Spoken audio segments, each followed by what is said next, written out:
Good Morning Business. Le débat. La loi immigration arrive aujourd'hui au Sénat, enfin, car elle a été maintes fois reportée, ainsi que son article 3, son très fameux article 3 sur la régularisation des travailleurs sans papier. C'est ce qui pose problème notamment à LR et au Rassemblement national. Nicolas Dose, Jean-Marc Daniel, faut-il régulariser les sans-papiers? On commence avec vous, Nicolas.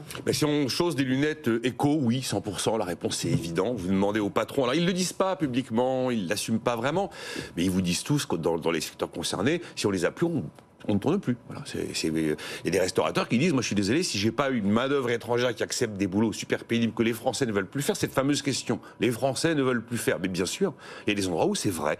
Alors l'UMIH, parmi les centrales patronales, a quand même assumé son soutien officiel à ce projet de loi et son article 3. Après, vous en avez plein qui en parlent, mais qui ne veulent pas trop en parler publiquement. Après, vous prenez toutes les études qui ont pu être menées. Les dernières en date, c'est Institut Montaigne, BPI et Conseil d'analyse économique. Les études sont environ 12-18 mois. Elles disent toute la même chose. Un pays qui vieillit et qui n'a pas de manœuvre étrangère va dans le mur. C'est obligatoire, surtout un pays comme le nôtre où les actifs payent tout le système. Santé, retraite, assurance chômage. Donc il y a juste pas d'équivoque sur cette question-là. Après, il y a la question de l'attractivité du pays pour que des gens qui sont plutôt qualifiés aient envie de venir chez nous. Là, on n'est pas très bien classé. C'est l'INSEAD qui a réalisé ce classement, qui nous met à la 19e place mondiale en capacité à attirer des gens formés et à les retenir. Mais vous prenez les chiffres de la DARES, ils sont implacables. Si on n'a plus de manœuvre étrangère régularisée ou pas régularisée, on n'a plus d'agents d'entretien, on n'a plus de chantier du BTP, on n'a plus d'employés de maison. Employés de maison, c'est 4 actifs sur 10 sont étrangers aujourd'hui. Vous avez quasiment plus de restaurants, quasiment plus, dans 20% des cas, c'est une manœuvre étrangère qu'on trouve dans les restaurants. Les chiffres de la DARES toujours vous disent qu'il y a un emploi sur 10 qui est occupé par un étranger en France aujourd'hui. Ça ne veut pas dire sans papier, hein. Là, c'est étranger. Oui, mais dans le lot, il y en a, si vous voulez. Bien sûr, mais... Il y a 85 branches, branches professionnelles. 35 de ces 87 branches ont une quantité de population immigrée active supérieure à la moyenne nationale. Voilà. Et après, il y a une question derrière qui se pose, c'est au-delà de cette histoire de l'article 3, faut-il régulariser les sans-papiers dans les métiers en tension? Moi, la réponse sur le plan purement éco, elle est oui. Après, ça pose des questions de capacité de logement, de capacité d'éducation pour cette population. Mais là, on a regardé le sujet. Mais c'est un peu hypocrite, parce que cette population, elle travaille, donc elle doit déjà être logée. Le fait de la régulariser, ça lui donne aussi... Le fait de la régulariser, ça met fin à une formidable hypocrisie. Oui, voilà. Après, là, on a regardé le sujet uniquement sur un terrain éco. Si après, politiquement, évidemment, les lectures sont pas du tout les mêmes. La gauche vous dit qu'on va siphonner les talents des pays du Sud au profit des pays du Nord, et la droite vous dit que cet article 3, c'est un merveilleux appel d'air à l'immigration clandestine. Mais ça, c'est la lecture politique. Parce que l'article 3, c'est effectivement, c'est automatique désormais. Si vous avez 8 fiches de paie, plus vous êtes en France depuis 3 ans et vous êtes dans un métier en tension, vous avez le droit automatiquement une carte de séjour d'un an. Vous permettant d'exercer un métier dans des secteurs en tension. Voilà. Mais en tout cas, c'est pas une vue de l'esprit, c'est une histoire de secteur en tension. Jean-Marc Daniel, c'est pas à vous qu'on va demander de faire de la politique. Donc sur le plan purement économique, vous répondez quoi? Non, d'abord, je répondrai quand même sur le plan juridique aussi. Si ces gens sont sans papier, ils sont en contradiction avec la loi. Et ce qu'il y a d'aberrant, c'est qu'il y ait des gens qui cautionnent ça. Tous ces gens qui les embauchent devraient être poursuivis pour recel. C'est-à-dire, ils cautionnent des gens qui sont en situation irrégulière, illégale. Hein. C'est pas comique d'être en situation illégale.